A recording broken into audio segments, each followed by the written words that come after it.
ನಮಸ್ಕಾರಗಳನ್ನು ತಿಳಿಸುತ್ತಾ ನಾನು ಒಂದು 20 ವರ್ಷಗಳ ಕಾಲ ಬಾರ್ಡರ್ ಸೆಕ್ಯೂರಿಟಿ ಅಂದರೆ RPF ರೈಲ್ವೆ ಪ್ರೊಟೆಕ್ಷನ್ ಫೋರ್ಸಲ್ಲಿ ಈ ದೇಶವನ್ನು ಕಾದಿ ಕೊನೆಗೆ ಅದು ಮುಗಿಸ್ಕೊಂಡು ನಾನು ಇಲ್ಲಿ ನನ್ನ ತಾಯಿನಾಡೆ ಒಳಗಡೆ ಬಂದಾಗ ಇಲ್ಲಿ ಒಂದು ಉದ್ಯಮಿ ನಮ್ಮ ತಾಯಿಯವರು ದಲಿತ ಮಹಿಳೆ ವಿಧವೆ ಮಹಿಳೆ ಒಂದು ಉದ್ಯಮಿನ ಉದ್ಯಮಿನ ಸ್ಟಾರ್ಟ್ ಮಾಡೋದು ಹೊರಟಿದ್ರು. ಆವಾಗ ನಾನು ಪ್ರಸ್ತುತ ನೋಡಿದಾಗ ಅಲ್ಲಿ ಅಕ್ಕಪಕ್ಕದವರ ಒಂದು ರಾಜಕೀಯ ಕೈವಾಡಗಳಿಂದ ಇವ್ರನ್ನ ತುಂಬ ತುಳಿತಕ್ಕೊಳಪಟ್ಟರು. ಅವಾಗ ನಾನು ದೇಶಕ್ಕಾದೆ ಇಲ್ಲಿ ನೋಡಿದ್ರೆ ಇಷ್ಟು ಅನ್ಯಾಯ ನಡೀತಾ ಇದೆ ಅಂದ್ಬಿಟ್ಟು ನಾನೇ ಅದನ್ನು ಇಷ್ಟು ತಗೊಂಡು ನಮ್ಮ ತಾಯಿ ಹೆಸರಲ್ಲಿ ಅದನ್ನು ನಾನು ಪ್ರಾಮಾಣಿಕವಾಗಿ ಫಸ್ಟ್ನೇಗೆ ಈ ಒಂದು ಕ್ರೆಷರ್ ನಡಿಬೇಕಾದ್ರೆ ಸೇಫ್ ಝೋನ್ ಅಂತ ಕೊಡ್ತಾರೆ ಸ್ವಾಮಿಗಳೇ. ಆ ಸೇಫ್ ಝೋನಲ್ಲಿ ಅದಕ್ಕೆ ಒಂದು ಕಮಿಟಿ ತೀರ್ಮಾನ ಆಗುತ್ತೆ. ಆ ಕಮಿಟಿಲಿ 12 ಜನ ಡೈರೆಕ್ಟರ್ಗಳಿರ್ತಾರೆ. ಅದಕ್ಕೆ ಜಿಲ್ಲಾ DC ಅವರು ಅಧ್ಯಕ್ಷರಾಗಿ ಆ ಒಂದು ಕಮಿಟಿ ಒಳಗಡೆ ಅವರು ಕಲ್ಲುಪುಡಿ ಘಟಕದ ನಿರ್ದೇಶನಗಳಲ್ಲಿ ಏನಿರುತ್ತೆ ಅದು ಒಂದು ಅಜೆಂಡಾ ಇಟ್ಟು ಪಾಸ್ ಮಾಡ್ತಾರೆ.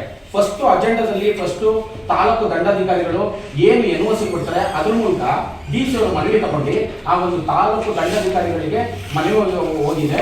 ಇದಕ್ಕೆ ಸೂಕ್ತವಾದ ಸೇಫ್ ಝೋನ್ ಅಂತ ಕೊಟ್ಟಿದ್ದಾರೆ. ಆ ಪತ್ರ ನಿಮ್ಮ ಕೈಲಿದೆ ಸ್ವಾಮಿಗಳೇ. ಆ ಪತ್ರನ ಇಲ್ಲಿ ನಿವೇದನೆ ಮಾಡ್ತಾ ಇದ್ದೀನಿ. ಎರಡನೇದು, ಇದೇ ತರ 12 ಡಿಪಾರ್ಟ್ಮೆಂಟ್ಗಳಲ್ಲಿ ಫಾರೆಸ್ಟ್ ಇಲಾಖೆನು NOC ಕೊಟ್ಟಿದ್ದಾರೆ. ಆ ಪತ್ರನೂ ಸಹಿತ ನಿಮ್ಮಲ್ಲಿ ನಿವೇದನೆ ಮಾಡಿದ್ದೀವಿ ಸ್ವಾಮಿ. ಆ ಪತ್ರನೂ ಕೊಟ್ಟಿದ್ದೀವಿ. ಆಮೇಲೆ ಇದು ವಾಸ್ತವವಾಗಿ ಏನಾಗುತ್ತೆ ಅಂದ್ರೆ ಕಲ್ಲು ಗಣಿಗಾರಿಕೆ ಅರಣ್ಯಕ್ಕೊಳಪಟ್ಟಿದೆ. ಅರಣ್ಯದಲ್ಲಿ ಡೀಮರಣ್ಯ ರಿಸರ್ವ್ ಫಾರೆಸ್ಟ್ ಅಂತ ಬರುತ್ತೆ. ನಮ್ದು ರಿಸರ್ವ್ ಫಾರೆಸ್ಟ್ ಅಲ್ಲ, ಡೀಮರಣ್ಯಕ್ಕೆ ಒಳಪಟ್ಟಿಲ್ಲ. ಒಂದು ಕೈಪಾಣಿ ಇದೆ ಸ್ವಾಮಿ, ಅದು ಸರ್ಕಾರಿ ಗುಡ್ಡ, ಸರ್ವೆ ನಂಬರ್ 116 ಸರ್ಕಾರಿ ಗುಡ್ಡ. ಅದು ಕೈಪಾಣಿಯಿಂದ 1998-96ರಿಂದ ಕೈಪಾಣಿಯಿಂದ ಬರಹ ಆಗಿದೆ. ಆ ಒಂದು ಕೈಪಾಣಿ ಬರಹನೂ ತಗೊಂಡಿದ್ದೀನಿ ಸ್ವಾಮಿ. ಅದು ಸರ್ಕಾರಿ ಗುಡ್ಡವಾಗಿದೆ ಸ್ವಾಮಿ. ಅದಲ್ಲದೆ ಇದಕ್ಕೆ ಸಂಬಂಧಪಟ್ಟಾಗೆ ಪೊಲ್ಯೂಷನ್ ಬೋರ್ಡ್ ಸ್ವಾಮಿ, ಪೊಲ್ಯೂಷನ್ ಬೋರ್ಡ್ ಈ ವಾತಾವರಣದಲ್ಲಿ ಸೇಫ್ ಝೋನ್ ಕೊಡೋದಕ್ಕೆ ಸುತ್ತಮುತ್ತಲು ಅಲ್ಲಿ ಯಾವುದೇ ತರ ಡಸ್ಟು ಅಥವಾ ಮನೆಗಳಿಗೆ ಅಥವಾ ಶಾಲೆಗಳಿಗೆ, ದೇವಸ್ಥಾನಕ್ಕೆ, ರೋಡ್ಗೆ ಮತ್ತೆ ಪಬ್ಲಿಕ್ ಯಾವುದೇ ತೊಂದರೆ ಆಗಿಲ್ಲ ಅಂತ ಪೊಲ್ಯೂಷನ್ ಬೋರ್ಡ್ ಲೈಸೆನ್ಸ್ ಕೊಟ್ಟಿದೆ ಸ್ವಾಮಿ. ಆ ಪೊಲ್ಯೂಷನ್ ಬೋರ್ಡ್ಗೆ ನಾವು 9,30,000 ಸ್ಟಾರ್ಟಿಂಗ್ ಫೀಸ್ ಕಟ್ಟಿದ್ದೀವಿ ಸ್ವಾಮಿ. ಅದು ಸಹಿತ ಈ ಒಂದು ಕಲ್ಲುಪುಡಿ ಘಟಕದ ಒಂದು ಡೈರೆಕ್ಟರ್ಗಳಲ್ಲಿ ಒಂದಾಗಿದೆ ಸ್ವಾಮಿ. ಅದ್ರದ್ದು ನಿಮ್ಮನ್ನ ಕೊಟ್ಟಿದ್ದೀವಿ ಸ್ವಾಮಿ. ತದನಂತರ CFE ಆ ಒಂದು ಇದು ಸೇಫ್ ಝೋನ್ ಅನ್ನೋದಕ್ಕೆ ಮಿಷನ್ಗಳನ್ನ ಅದು 1 ಕೋಟಿ 2 ಕೋಟಿ ಅಪ್ ಟು ನಾವು ಮಿಷಿನ್ ಅಳವಡಿಸಿರೋದು ಸ್ವಾಮಿ 5 ಕೋಟಿಯಿಂದ 6 ಕೋಟಿ ಮಿಷಿನ್ ಸ್ವಾಮಿ. ಆ ಮಿಷಿನ್ ಅಳವಡಿಸೋದಕ್ಕೆ ಅಷ್ಟು ಹಣನ ಇನ್ವೆಸ್ಟ್ ಮಾಡೋದಕ್ಕೆ ಸರ್ಕಾರ ಆದ್ಯತೆ ಕೊಟ್ಟಿದೆ CFE ಅಂತ. ಆ CFE ಮಿಷಿನ್ಗಳನ್ನ ಆ ಜಾಗದಲ್ಲಿ ಇನ್ವೆಸ್ಟ್ ಮಾಡಿ ಅಂತ ಕೊಟ್ಟಿದೆ ಸ್ವಾಮಿ. ಆ ಜಾಗದಲ್ಲಿ ಇನ್ವೆಸ್ಟ್ ಮಾಡೋದಕ್ಕೆ ಇದರಲ್ಲಿ ನಮ್ಮ ಪಾಣಿಲಿ ನನಗೆ 2 ಎಕರೆ ಜಾಗ ಕೊಟ್ಟಿದ್ದಾರೆ. ಆ ಜಾಗಕ್ಕೆ ರಾಜ್ಯದ ಹಣನ ಕಟ್ಟಿಸ್ಕೊಂಡಿದ್ದಾರೆ ಸ್ವಾಮಿ. ಆ ಕಾಪಿನೂ ಸಹಿತ CFE ಪತ್ರ ನಿಮ್ಗೆ ಕೊಟ್ಟಿದ್ದೀನಿ ಸ್ವಾಮಿ.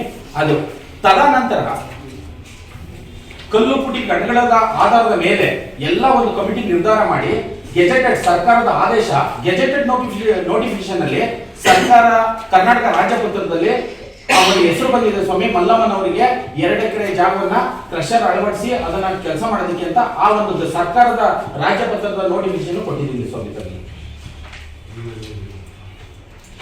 ತದನಂತರ ಈ ಇದರಲ್ಲಿ ತಹಸೀಲ್ದಾರ್ REVE ಇವರೇ ಮೇನ್ ಬೇಸಿಕ್. ಅದರಲ್ಲಿ ಇಡೀ ಅಕ್ಕಲಕೋಟೆ ತಾಲೂಕಲ್ಲಿ ಎಷ್ಟು ಸರ್ಕಾರಿ ಬೀಳಿದೆ ಅಥವಾ ಅದಕ್ಕೆ ಗುಡ್ಡ ಇದೆ ಸರ್ಕಾರಿ ಇದೆ ಅನ್ನೋದಕ್ಕೆ ಸರ್ವೆ ನಂಬರ್ 116ರಲ್ಲಿ ಸರ್ಕಾರಿ ಗುಡ್ಡ 39 ಕಾಲಂ ನಂಬರ್ ಅದನ್ನು ಸಹಿತ ಅದಕ್ಕೆ ಸಂಬಂಧಪಟ್ಟ ದಾಖಲಾತಿ ಕೊಟ್ಟಿದ್ದೀವಿ ಸ್ವಾಮಿ. ಇದಾದ್ಮೇಲೆ ಸ್ವಾಮಿ ಕೊನೆ ಹಂತದಲ್ಲಿ ಫಾರಂ B ಅಂತ ಅನುಪನ ಪ್ರಮಾಣ ಪತ್ರ ಸರ್ಕಾರದಿಂದ ನೀವು ಕ್ರಷರ್ನ ಸ್ಟಾರ್ಟ್ ಮಾಡ್ಬೋದು. ಅದಕ್ಕೆಲ್ಲ ತರಹದ ಇದು ಕೊಟ್ಟಿದ್ದಾರೆ. ಅದಕ್ಕೆ ಸಂಬಂಧಪಟ್ಟಿದ್ದ ಲೈಸೆನ್ಸ್ B1 ಅಂತ ಸ್ವಾಮಿ ಅದನ್ನು ಕೊಟ್ಟಿದ್ದೀನಿ. ತದನಂತರ ಲಾಸ್ಟ್ ಡೇಟ್ ಸ್ವಾಮಿ ಫಾರ್ಮ್ G ಕ್ರಷರ್ ಘಟಕ ಪರವಾನಿಗೆ ಇವನ್ನೆಲ್ಲ ಮುಗಿದ ಮೇಲೆ ಸ್ವಾಮಿ ಈ ಹಂತಕ್ಕೆ ಬರೋಷ್ಟೊಳಗೆ 5-6 ವರ್ಷ ಆಯ್ತು ಸ್ವಾಮಿ. ಇದನ್ನೆಲ್ಲ ನಾವು ಇನ್ಸ್ಟಾಲ್ ಮಾಡಿ ಸಾಲ ಸೂಲ ಮಾಡಿ ಇದನ್ನೆಲ್ಲ ಕೊಟ್ಟು ಆದ್ಮೇಲೆ ಸರ್ಕಾರ ನನಗೆ ಈ ಕರ್ನಾಟಕದ ಸರ್ಕಾರದ ಅಧಿಕಾರಿಗಳು DC ಇರ್ಬೋದು, ಅವರ ಇಡೀ ಡಿಸ್ಟ್ರಿಕ್ಟ್ ಕಮಿಷನರ್ ಅಂಡರ್ ಯಾವ್ಯಾವ ಆಫೀಸರ್ಗಳು ಬರ್ತಾರೋ ಅವರೆಲ್ಲ ಸ್ವಾಮಿ ಕಾನೂನು ಪ್ರಕಾರ ನನಗೆ ನ್ಯಾಯಯುತವಾದ ಲೈಸೆನ್ಸ್ ಅನ್ನ ಕೊಟ್ಟಿದ್ದಾರೆ ಸ್ವಾಮಿ. ಅವ್ರಿಗೆ ಯಾವುದೇ ತರ ನಾನು ಯಾವುದೇ ನಾವೇನು ಹಿಂದೆ ಬ್ಯಾಕ್ ಗ್ರೌಂಡ್ ರಾಜಕೀಯವಾಗ್ಲಿ ಅಥವಾ ಹಣ ಪ್ರಭಾವವಾಗ್ಲಿ ಯಾವುದೂ ಇಲ್ಲ ಸ್ವಾಮಿ. ಈ ಒಂದು ನಿಯತ್ತಾಗಿ ಒಂದು ದಲಿತ ಮಹಿಳೆಗೆ ಏನ್ ಕೊಡ್ಬೇಕು ಸರ್ಕಾರ ಅಧಿಕಾರಿಗಳು ಸರಿಯಾದ ರೀತಿಯಲ್ಲಿ ನಮಗೆ ಕೊಟ್ಟಿದ್ದಾರೆ ಸ್ವಾಮಿ. ಅದಕ್ಕೆ ಅನುಗುಣವಾಗಿ ಅರ್ಕಲ್ಗೂಡು ತಾಲೂಕಿನ ಶಾಸಕರಾದ ಎ ಮಂಜು ಅವರು, ATR ರಾಮಸ್ವಾಮಿ ಅವರು, ಮತ್ತೆ ಅಲ್ಲಿನ ಇವಾಗ ಪ್ರಸ್ತುತ ಕಾಂಗ್ರೆಸ್ ಮುಖಂಡರಾದ ಶ್ರೀಧರ್ ಗೌಡ್ರವರು ಎಲ್ಲರೂ ಸಹಿತ ಈ ಅರ್ಕಲ್ಗೂಡು ತಾಲೂಕಿನ ಒಂದು ದಲಿತ ಮಹಿಳೆಗೆ ಇದು ಕೊಟ್ಟಿರೋದು ಸರಿ ಅಂತ ಅವರೆಲ್ಲರೂ ಸಹಿತ ಅವರ ಸಪೋರ್ಟ್ ಮೂಲಕನು ನಮಗೆ ಕೊಟ್ಟಿದ್ದಾರೆ ಸ್ವಾಮಿ. ಅದರಲ್ಲಿ ಯಾವುದೇ ಅನ್ಯತಾ ಯಾರ ರಾಜಕಾರಣಿಗಳು ನಮಗೆ ದ್ವೇಷ ಆಗಲಿ ದಲಿತ ಮಹಿಳೆ ಕೊಡಬೇಕು ಅನ್ನೋದಾಗ್ಲಿ ಯಾವುದೇ ಹುನ್ನಾರಗಳು ಯಾವುದೂ ನಡೆದಿಲ್ಲ ಸ್ವಾಮಿ. ಎಲ್ಲಾ ರಾಜಕಾರಣಿಗಳು ಒಟ್ಟಾಗಿ ಸೇರಿ ಒಂದು ದಲಿತ ಮಹಿಳೆದು ಇಡೀ ಕರ್ನಾಟಕದಲ್ಲಿ ಹಾಸನ ಜಿಲ್ಲೆಯಲ್ಲಿ ಒಂದು ವಿಧವೆ ದಲಿತ ಮಹಿಳೆಗೆ ಒಂದು ಲೈಸೆನ್ಸ್ ಕೊಟ್ಟಿರೋದು ಕರೆಕ್ಟ್ ಅಂತ ಎಲ್ಲರೂ ಸಹಿತ ನಮ್ಮ ಸಪೋರ್ಟ್ ಆಗಿ ನಿಂತಿದ್ದಾರೆ ಸ್ವಾಮಿ. ಈ ಮಧ್ಯದಲ್ಲಿ ಒಂದು ಕ್ರಷರ್ ಕಾರ್ಖಾನೆ ಏನ್ ನಡೀತಾ ಇದೆ ಆ ಸಂದರ್ಭದಲ್ಲಿ ಇನ್ನೊಂದು ಉದ್ಯಮಿ ಒಬ್ಬ ವ್ಯಕ್ತಿ ಈ ಕ್ರಷರ್ ನ ತುಳಿತಕ್ಕೊಳಪಡಿಸಿ ಅದಕ್ಕೆ ರಾಜಕೀಯವಾಗಿ ಹುನ್ನಾರ ಮಾಡಿ MM ಸುರೇಶ್ ಅನ್ನೋ ವ್ಯಕ್ತಿಯವರು ಅಲ್ಲಿನ ಪಕ್ಕದ ಗ್ರಾಮದ ನೇರುನಗರ ಎಂಬ ಗ್ರಾಮದಲ್ಲಿರುವಂತ ಕೆಲವು ವ್ಯಕ್ತಿಗಳನ್ನ ಆಯ್ಕೆ ಮಾಡಿ ಅವರು ಎಲ್ಲಾ ತರದ ರಾಜಕೀಯ ಪ್ರಭಾವಗಳನ್ನು ಬೀರುವ ಸ್ವಾಮಿ ಕೋರ್ಟ್ ಹೋದ್ರು. ಅದಕ್ಕೆ ಕೋರ್ಟ್ ಒಂದು ಸ್ವಾಮಿ KVT ಟ್ರಿಬ್ಯುನಲ್ ಇದರಲ್ಲಿ ಅಪೀಲ್ ನಂಬರ್ 496/23 ಇದು ತಮಗೆ ಕಾಪಿ ಕೊಟ್ಟಿದ್ದೀನಿ ಸ್ವಾಮಿ. ಅದರಲ್ಲಿ ಒಟ್ಟು 20 ಜನ ಪಾರ್ಟಿ ಮಾಡಿದ್ದಾರೆ ಸ್ವಾಮಿ. ಅದಕ್ಕೆ ವಿರುದ್ಧವಾಗಿ DC ಅವ್ರನ್ನ ಪಾರ್ಟಿ ಮಾಡಿದ್ದಾರೆ, ತಹಸೀಲ್ದಾರ್ ಪಾರ್ಟಿ ಮಾಡಿದ್ದಾರೆ, ಮಲ್ಲಮ್ಮ ಅವ್ರನ್ನ ಪಾರ್ಟಿ ಮಾಡಿದ್ದಾರೆ, ಫಾರೆಸ್ಟ್ ಇಲಾಖೆ ಡೆಪ್ಯೂಟಿ ಕನ್ಸಲ್ಟೇಟರ್ ಫಾರೆಸ್ಟ್ ಅವ್ರನ್ನ ವಿರೋಧ ಮಾಡಿದ್ದಾರೆ ಸ್ವಾಮಿ. ಇದು ನ್ಯಾಯಯುತವಾಗಿ ಇವರು ಕೊಟ್ಟಿಲ್ಲ, ಇವರು ದುಡ್ಡನ್ನ ತಗೊಂಡಿದ್ದಾರೆ, ಆಮೇಲೆ ರಾಜಕೀಯ ಬಳಸಿದ್ದಾರೆ ಅಂತ ಇವ್ರ ಮೇಲೆ ಕೇಸ್ ಮಾಡಿದ್ರು ಸ್ವಾಮಿ. ಅವಾಗ ಟ್ರಿಬ್ಯುನಲ್ ಅವರು ಏನ್ ಮಾಡಿದ್ರು, ವೇಟ್ ಇದು ಸೆಟ್ ಅಸೈಡ್ ಸ್ವಲ್ಪ ದಿನ ನಿಲ್ಲಿಸಿ ಅಂತ ಸೆಟ್ ಅಸೈಡ್ ಆರ್ಡರ್ನ ಕೊಟ್ಟರು ಸ್ವಾಮಿ.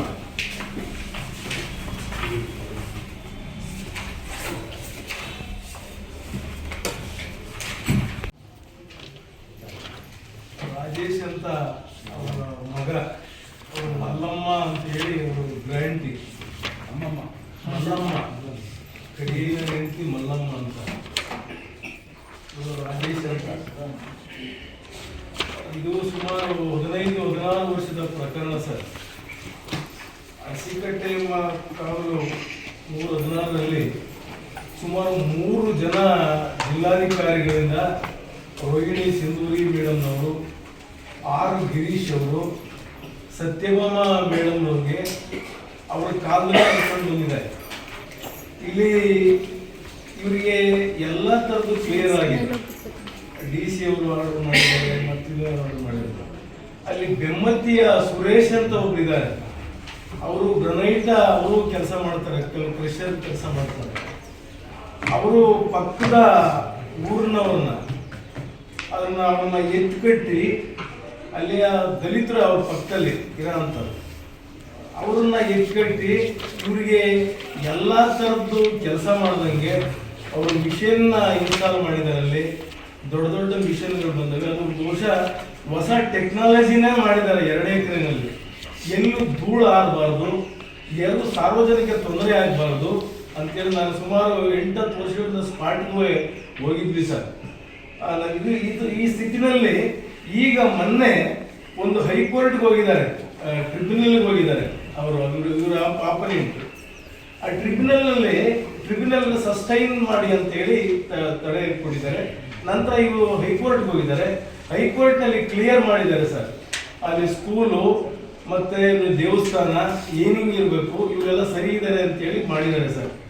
ಈಗ ತೊಂದರೆ ಬಂದಿರೋದು ಏನು ಅಂದರೆ, ಈಗ ಎಲ್ಲ ಲೋಕಲ್ನಲ್ಲಿ ಸ್ವಲ್ಪ ಈ ಥರದ್ದೆಲ್ಲ ಸಣ್ಣ ಪುಟ್ಟ ಸಮಸ್ಯೆಗಳಿಗೆ ಕೆಲಸ ಮಾಡೋಕ್ಕಾಗ್ತಿಲ್ಲ. ಹಂಗಾಗಿ ಇವರು ತಮ್ಮ ಮುಂದ್ಗಡೆ ಬಂದಿದ್ದಾರೆ. ಸುಮಾರು 15-16 ಪ್ರಕರಣ. ಹಂಗಾಗಿ ಇವರು ಅದನ್ನ ಏನು ನೊಂದು ಬೆಂದವರು ಇವರು ಎಕ್ಸ್ಪ್ಲೇನ್ ಮಾಡ್ತಾರೆ ಅಂತ ಅಂದ್ಕೊಂಡಿದ್ದೀನಿ.